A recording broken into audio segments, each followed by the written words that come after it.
Shalom Bapak Ibu semua. Apakah Bapak Ibu mau percaya bahwa kita semua ini dicintai Tuhan Yesus? Ada yang mau percaya? Ada yang mau menikmati? Terima kasih. Yang saya mau bagikan pagi ini, saya mau nyatakan bahwa Tuhan Yesus tuh benar-benar hebat. Benar-benar hebat. Dia nggak main-main dalam hidup kita. Saya merasakan benar-benar nyata gitu. Nyatanya orang-orang yang ditempatkan di dalam kehidupan saya. Itu benar-benar luar biasa gitu. Nggak nyangka gitu.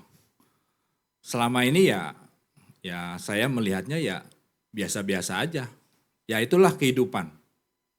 Tapi saat ini saya benar-benar bisa melihat itu benar-benar luar biasa Tuhan itu. Gak salah menempatkan orang-orang di sekitar kita. Terutama buat saya pribadi. Saya mendapatkan istri, itu juga gak salah ya. Itu dari Tuhan benar-benar nyata. Membuat saya bisa melihat bahwa Tuhan Yesus itu hebat dan dahsyat. Saya kenal Esther dan menikah, itu membuat saya kan bahagia, gembira gitu, mendapatkan pasangan hidup. Bisa Bisa memberi cinta saya, perhatian saya kepada kekasih saya. Saya berikannya all out ketika pacaran tuh, saya jemput dia untuk bekerja gitu, maupun sebelum bekerja dia kuliah juga saya sering jemput gitu. Nah dari situ kan mulai timbul cinta, timbul perhatian, timbul bahagia, saya nikmati. Saya berikan all out buat calon istri saya. Tapi ketika menikah, sudah mulai berumah tangga, mulai serumah, mulai dinamika itu benar-benar kelihatan dan terasa. Ya, kalau keinginan hati saya ya ingin menikah dengan bahagia gitu, saling mencintai gitu. Tapi yang saya rasakan saat-saat ini tuh mulai kelihatan lah, mulai saya bisa melihat benar-benar bahwa saya itu ternyata hidupnya dalam ketakutan sebenarnya. Bukan kebahagiaan, bukan rasa mencintai yang benar-benar cinta. Ternyata apa yang saya berikan itu, ternyata itu juga masih bohong, masih palsu. Ketakutan-ketakutan ini ternyata ya Tuhan tempatkan Esther tuh memang gak salah untuk membongkar ketakutan-ketakutan yang gak ada dasarnya di dalam kehidupan saya. Saya gak punya modal untuk menikah. Tabungan gak ada. Cuman hanya dari gaji ketika saya jadi karyawan.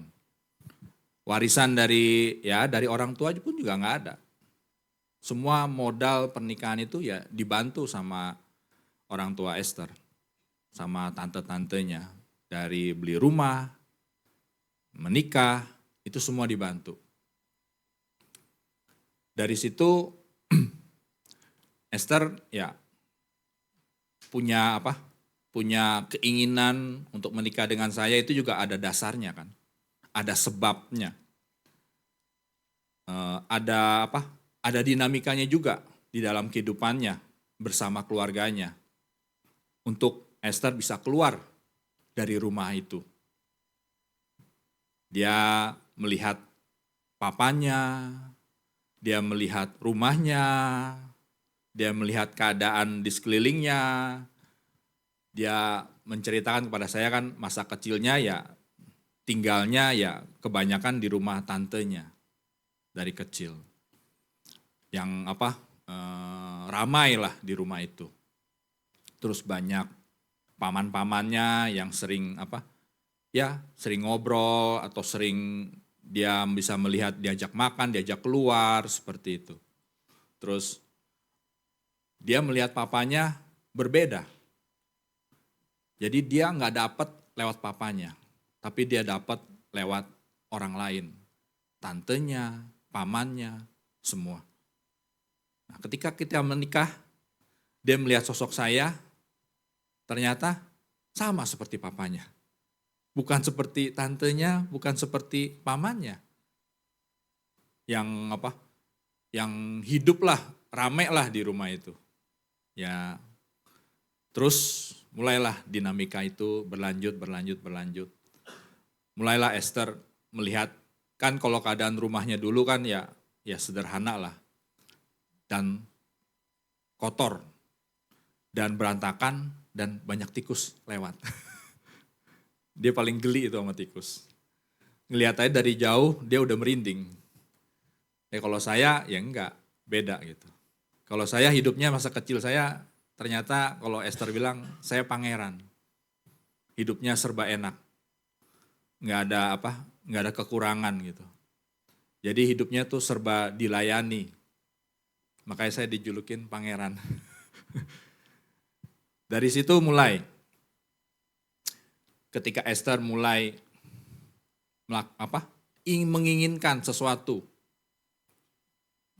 Yang belum punya apa nih? Motor udah punya, rumah udah punya, mobil yang belum punya. Ketika keinginan itu muncul, mobil, uang dari mana?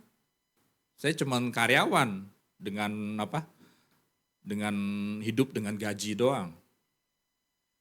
Rumah masih pinjem dan nyicil. Biaya pernikahan juga masih pinjam sama papa kan. Belum bisa lunasin. Dari situlah mulai timbul ketakutan-ketakutan yang saya rasa itu nggak mendasar gitu, membuat kok saya bisa takut ya. Kenapa saya bisa takut dalam menjalani hidup ini, dalam pernikahan ini yang saya impikan kan bahagia. Tapi kok benar-benar membuat rasa saya tuh hidupnya kayak tertekan gitu. Takut, nggak merdeka, nggak bebas gitu. Terus ketika Esther minta sesuatu, ya mobil lewat lah. Terus mulai muncul lagi, ada lagi, dan ada lagi. Itu tanpa sadar ketakutan itu membuat saya itu kayaknya hidupnya nggak bisa merdeka gitu, menikmati pernikahan kami gitu. Untuk sebagai suami istri atau sebagai sahabat, sebagai teman gitu di dalam berkeluarga gitu. Untuk kita ngobrol, untuk kita cerita, untuk kita jalan-jalan atau apapun itu membuat saya tuh benar-benar ketakutan. Kalau liburan aja, kalau dia liburan itu mengganggu pekerjaan saya, jam kerja saya, itu saya benar-benar merasa tertekan. Karena saya harus izin ke kantor, dan di kantor juga nggak ada cuti. Jadi seperti saya izin ya dikasih gitu. Tapi itu membuat saya benar-benar ketakutan. Terus terutama soal uang sih, yang benar-benar membuat saya benar-benar ketakutan. Yang hidup saya itu nggak bisa bebas gitu, nggak merdeka gitu untuk menikmatinya. Dan akhir-akhir ini saya Tuhan bukakan untuk ternyata ketakutan itu yang membuat saya akhirnya ya mati.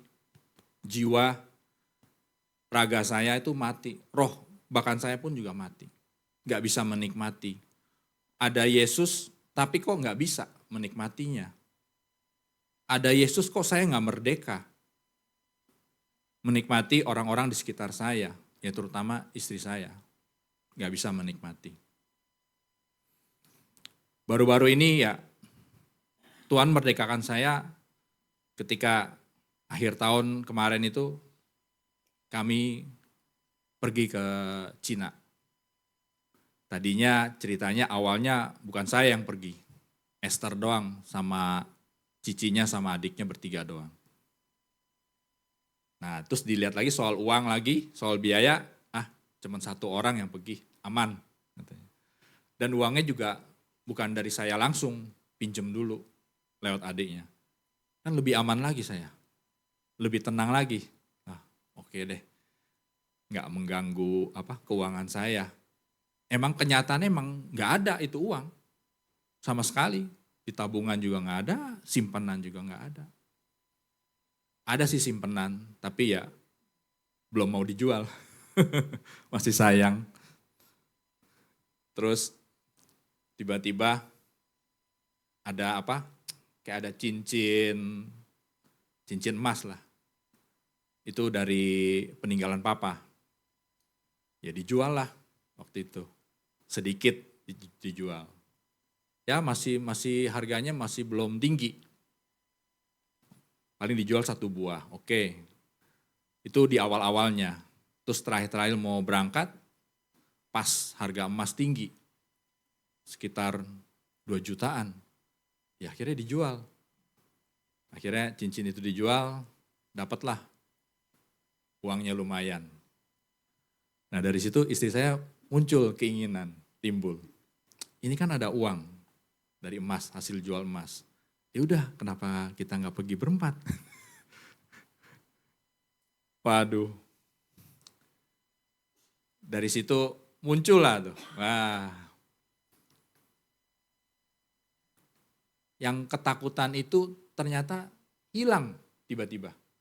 Nggak ada sama sekali. Aneh yang saya rasakan itu benar-benar. Kalau dulu benar-benar ketakutannya, waduh mukanya udah muka asem lah, ditekuk lah. Tanpa sadar itu nyimpen bener di dalam hati saya, di batin saya tuh benar-benar tertekan gitu. Tapi waktu itu pas keadaan itu terjadi, saya nggak merasakan ketakutan sama sekali. Benar-benar free, lepas, nggak ada sama sekali untuk saya berpikir gimana nanti nih bayarnya. Kan hasil uang emas itu nggak semua, saya tetap harus bayar juga untuk biaya ke Cina itu. Dan juga untuk izin ke kantornya juga udah saya nggak merasa ketakutan lagi. Saya lebih merdeka, lebih lepas. Ya, tanpa sadar benar-benar ketakutan itu sudah tidak ada di dalam diri saya. Benar-benar merdeka saya. Saya izin ke kantor, atasan saya, oke. Ditanya, kamu belum pernah pergi ke luar negeri ya? Sama sekali? Belum Pak. Sampai saat ini? Belum Pak. Naik pesawat?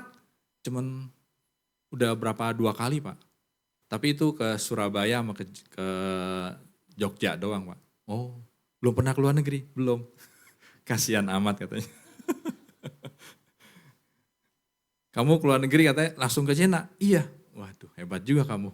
Kalau saya dulu ke luar negeri kata manajer saya paling ke Singapura dulu yang dekat-dekat ke Malaysia. Ini kamu langsung ke China. Wah, kamu nanti udah sekali ke sana pasti ketagihan kamu katanya.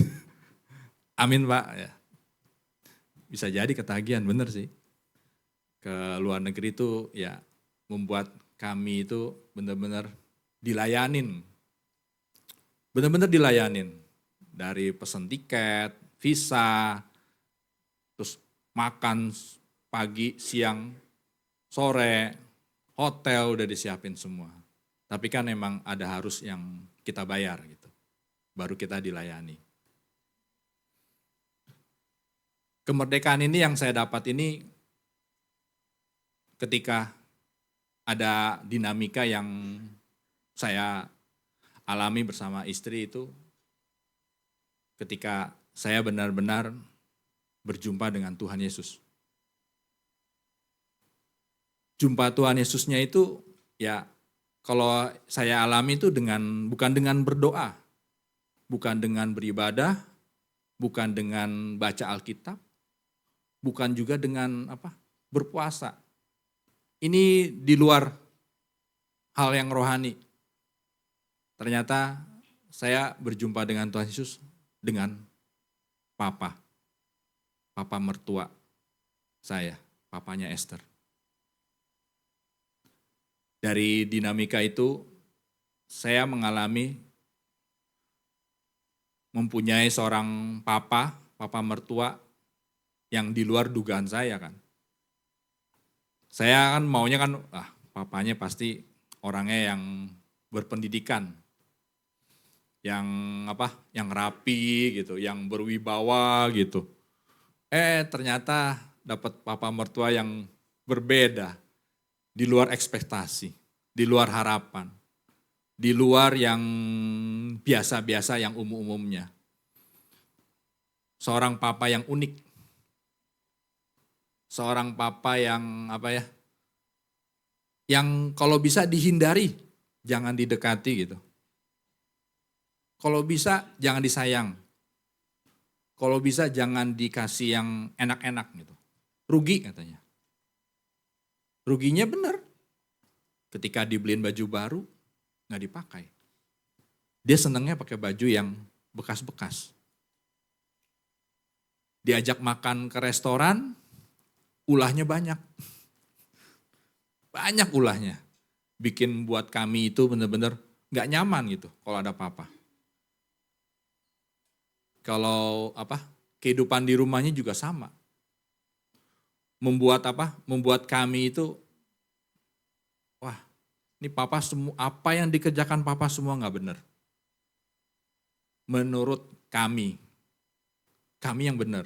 Papa melakukan apapun lah, dari mandi, dari dia tidur, dari dia kunci rumah, itu semuanya nggak benar. Kalau papa ditinggal kita pergi, itu digemboknya bukan satu gembok. Satu gembok, 2 besi. Dimasukin ke dalam. Kita bukanya susah. Pas kebetulan kita nggak bawa kunci, pas pulang. Terus papa udah tidur, setel lagu, kenceng-kenceng, kita bangunin, kita teriakin, kagak bangun-bangun, kagak kepanggil-panggil. Jadi kita menikmati papa itu, bagi saya dulu ya, bukan harapan saya, bukan keinginan saya untuk dapat papa mertua yang seperti itu. Beda sekali. Terus saat ini saya tuh benar-benar bisa melihat sosok Tuhan Yesus itu melalui papa ketika papa tinggal sama saya untuk merawat papa. Mama udah dipanggil duluan sama Tuhan, terus papa. Waktu papa tinggal sama kami itu juga masih baik-baik, dia masih bisa naik angkot, ketemu temennya, keluar gitu. Terus belakangan ya ada bekas ada stroke ringan yang membuat dia mulai sensor-sensor di dalam tubuhnya itu mulai melemah seperti pipis dan BAB. Dan juga mulai hidupnya nggak bisa seperti normal lagi gitu. Waktu dia tinggal saya, waktu keadaan normal pun kelakuan papa juga berbeda. Nggak sesuai dengan keinginan kami untuk hidup yang yang baik-baik gitu. Dia jalan-jalan, pergi, pas pulang-pulang bawa barang. Sama seperti yang dulu ditinggal di rumah lamanya. Mending barang-barang yang dia beli, dia nggak beli, dia ngambil. Entah milik siapa. Itulah papa saya, papa mertua saya. Tapi dari situ mulai, ketika papa sakit, kita mulai merasa kayak nggak nyaman gitu, ada papa di rumah. Karena kan mengganggu sekali kehidupan kami gitu. Tapi terus kami mau melakukan merawat papa gitu. Terus kami bicarakan pas waktu itu masih ada pemuridan. Ikut kelas, ya kita cerita tentang papa begini-begini.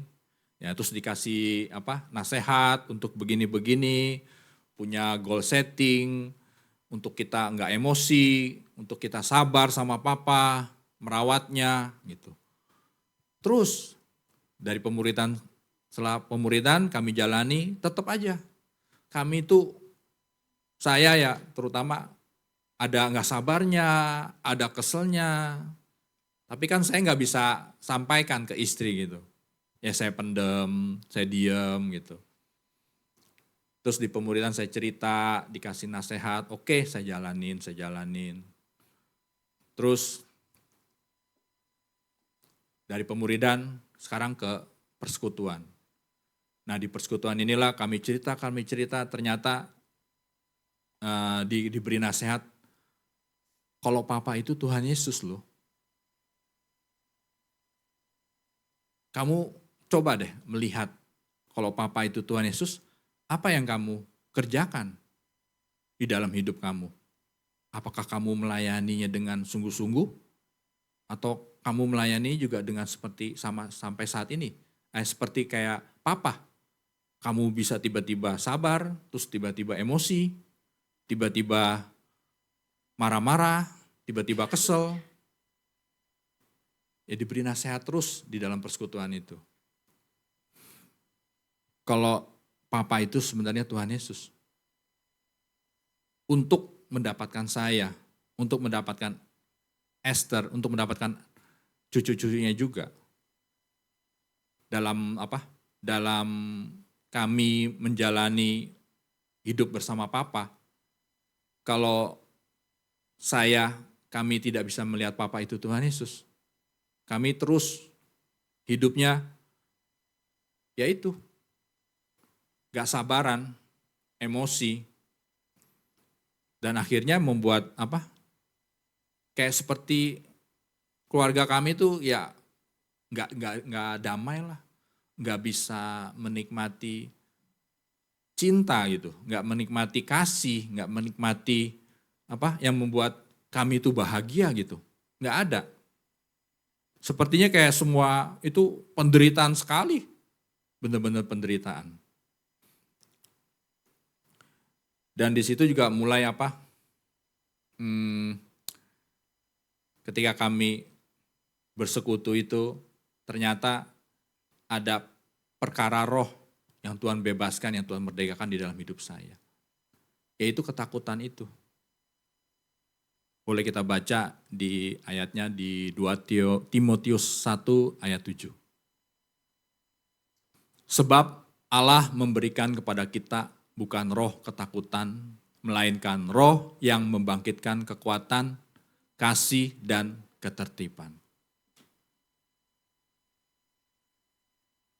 Dari dinamika ini ternyata ketika ketakutan yang membuat saya itu mati semuanya, baik roh, jiwa, dan tubuh saya itu mati. Ketika saya berjumpa dengan Tuhan Yesus melalui papa, gak sadar, saya itu benar-benar bisa merdeka gitu. Ketakutan itu udah tidak ada lagi. Sehingga yang saya nikmati sekarang ini yaitu percintaan aja. Sama papa, sama istri, sama anak-anak. Ketika papa sakit, yang pas dia kan udah masuk berulang-ulang kali ke rumah sakit ya. Terus pas terakhir-terakhirnya itu, ya saya sering kalau tiap pagi itu, kalau waktu itu saya belum pelayanan, ya Esther pelayanan, pagi-pagi paling saya hanya bisa buatin masakan, sarapan gitu, bihun ayam. Itu spesial sekali buat papa tuh. Saya benar-benar menikmati. Buat papa itu bihun ayam. Pak, saya bilang, Pak sarapannya ini aja ya Pak, bihun ayam ya Pak. Gak apa-apa Ven, yang penting papa bisa makan katanya. Bisa menikmati, itu benar-benar saya sampai saat ini terasa banget itu. Kenangan itu tuh sama papa. Saya servisnya benar-benar servis lah. Kan Esther udah bikin daging ayamnya kan, bisa kadang-kadang babi, kadang-kadang ayam gitu, babi kecap gitu. Saya tinggal rebus, saya bikin minyaknya, saya rebusnya juga agak lamaan supaya lebih lembek gitu. Karena kan papa giginya udah gak kuat gitu. Saya bikin lembek lamaan, rebus lamaan, saya siapin, ya udah saya temenin di meja makan. Ngobrol gitu. Ya kadang-kadang bercanda gitu. Terus terakhir-terakhir ketika papa mulai ya BAB-nya nggak bisa dikontrol, terus kencingnya juga nggak bisa dikontrol. Ada satu peristiwa yang lucu juga tuh, membuat saya masih ingat gitu. Ketika papa mau keluar dari kamar tuh, ternyata di depan pintu tuh udah ada genangan air kencingnya gitu. Saya dengar papa keluar, saya keluar langsung otomatis. Saya lari, saya kejar kan, supaya mau pegang papa supaya nggak jatuh gitu.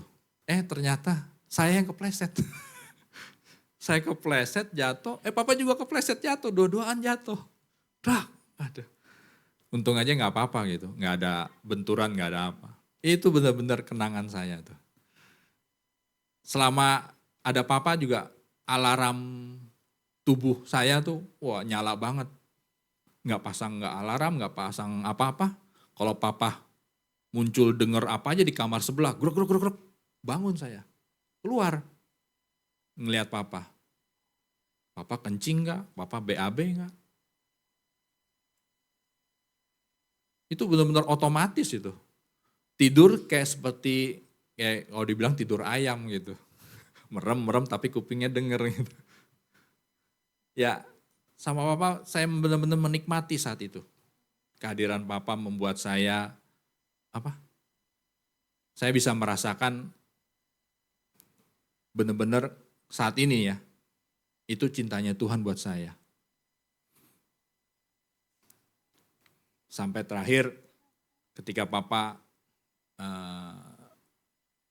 masuk rumah sakit, di mobil Esther bukain kaca, dia masih dadah sama saya.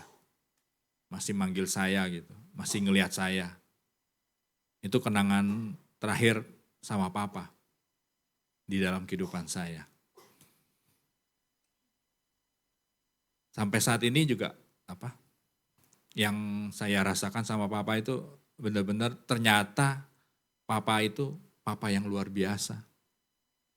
Papa yang dahsyat. Sama kayak Tuhan kita, Tuhan Yesus yang dahsyat.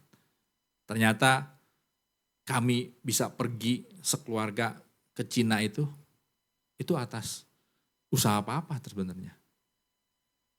Papa bisa ninggalin cincin-cincin emas itu, kan gak sadar papa bisa tinggalin sesuatu yang berharga buat kami gitu. Buat anaknya, buat mantunya, buat cucunya. Untuk kami bisa pergi ke Cina.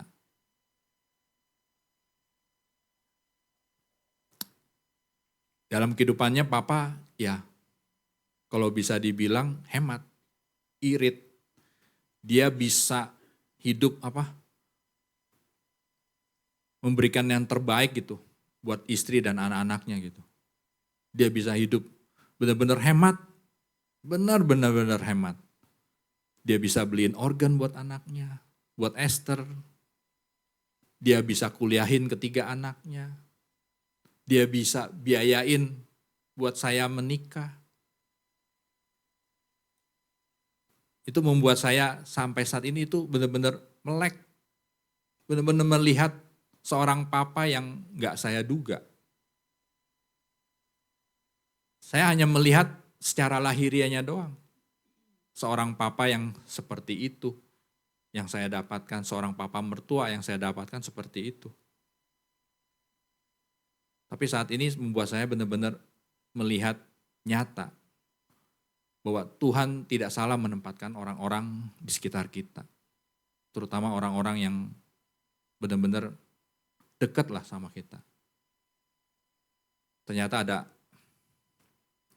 ada maksud Tuhan yang membuat saya tuh benar-benar merdeka.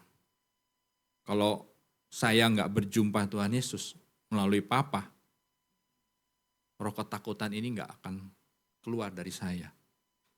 Saya nggak bisa merdeka, saya nggak bisa menikmati apa yang Tuhan sudah kasih untuk saya hidup di dunia ini, untuk saya bisa menikmati Tuhan Yesus. Nggak bisa sama sekali.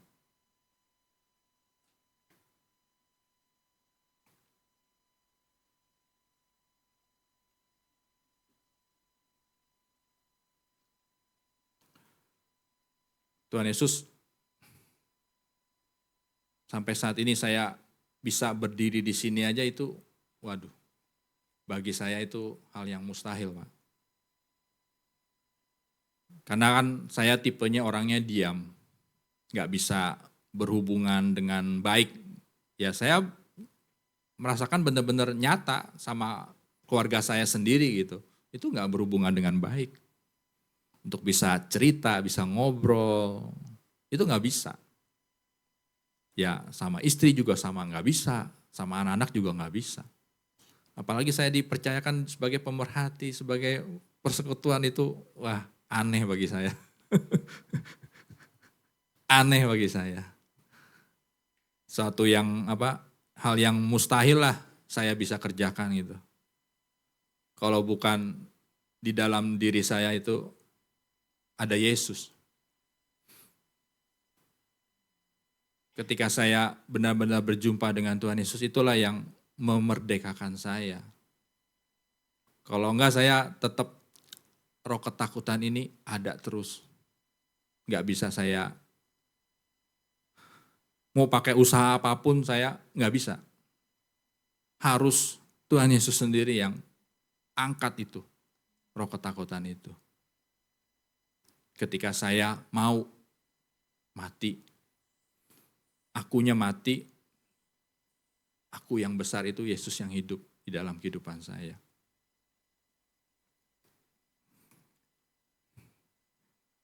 Ya terus saya berdinamika dengan Tuhan itu ya lewat kehidupan kita sehari-hari. Lewat istri, lewat anak-anak, lewat pekerjaan, lewat pelayanan di gereja ini. Itulah kehidupan saya. Yang saya saat ini benar-benar mau menikmati Yesus yang hidup, yang nyata. Itu yang bagaimana ya di dalam kehidupan kita untuk kita bisa melihat Tuhan Yesus itu mencintai kita. Kalau saya tidak berjumpa dengan Tuhan Yesus, saya benar-benar ya itu. Ya saya nggak bisa menikmati Yesus yang hidup itu dalam kehidupan saya. Saya mau bagikan terus terakhir nih, ayat yang terakhir di Matius 10 ayat 39. Barang siapa mempertahankan nyawanya, ia akan kehilangan nyawanya. Dan barang siapa kehilangan nyawanya karena aku, ia akan memperolehnya. Ketika saya masih mempertahankan akunya, egonya saya ini, ya, saya akan kehilangan. Tapi ketika saya mau akunya mati, tapi Yesus yang hidup di dalam kehidupan saya akan memperoleh. Saat ini saya benar-benar menikmati apa yang Tuhan kasih itu. Memperoleh kehidupan yang benar-benar bagi saya ini benar-benar suatu anugerah ya buat saya untuk bisa menikmati percintaan. Saat ini saya sama Esther, waduh, kalau bisa dibilang inilah yang saya, kalau dulu saya ingini gitu, hidup ini. Berkeluarga, mempunyai istri itu mempunyai anak-anak, benar-benar saat ini yang saya benar-benar ingini gitu. Tapi nggak berhenti gitu, tetap mau terus berdinamika sama Tuhan.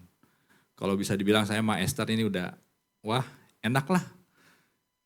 Udah ketakutan itu udah nggak ada, benar-benar mau apa aja saya udah benar-benar merdeka. Kayak kemarin Esther bilang ke di Cina itu, kan kita makan nih di meja bundar. Tiba-tiba ada pelayan itu sodorin minuman arak ke para yang lagi pada makan itu, tamu lah. Hari pertama orang lain, tapi hari berikutnya saya tanpa sadar saya yang mau. Saya langsung nunjuk diri, saya yang mau. Yang pertama gitu untuk dikasih minuman lewat apa? Kayak bambu atau apa dialirin air, araknya langsung ke mulut saya, minum gitu. Terus mari nyanyi-nyanyi lagu-lagu gitu di restoran itu. Itu dari situ saya nggak sadar, tanpa sadar bisa langsung tunjuk tangan gitu, langsung angkat tangan saya mau yang pertama gitu. Terus sesudah itu ya Esther ngomong sama saya, cerita. Kalau kamu yang dulu tuh Pak, udah pasti diem aja. Nggak bakal itu tunjuk tangan untuk bisa merdeka seperti itu gitu. Tanpa ada rasa takut, tanpa ada rasa malu apalagi. Nggak ada itu, nggak berani kamu. Pasti kamu sesudah itu juga pasti kamu kalau melakukannya, habis lah kamu. Udah saya ini kasih tembakan-tembakan peluru-peluru tajam. Tapi itu membuat benar-benar saat ini saya bisa menikmati kemerdekaan yang Tuhan kasih. Nggak ada roh ketakutan lagi, nggak ada hidup kami itu nggak ada salah dan benar lagi, nggak ada yang merasa saya yang benar, istri yang benar, istri mau beli apa itu udah nggak ada ketakutan lagi. Benar-benar saya itu merdeka. Benar-benar saya menikmati Yesus yang nyata. Jadi orang-orang yang di sekitar saya itu ternyata dikorbankan buat saya. Untuk saya ketemu Tuhan Yesus. Untuk saya merdeka dari roh ketakutan itu.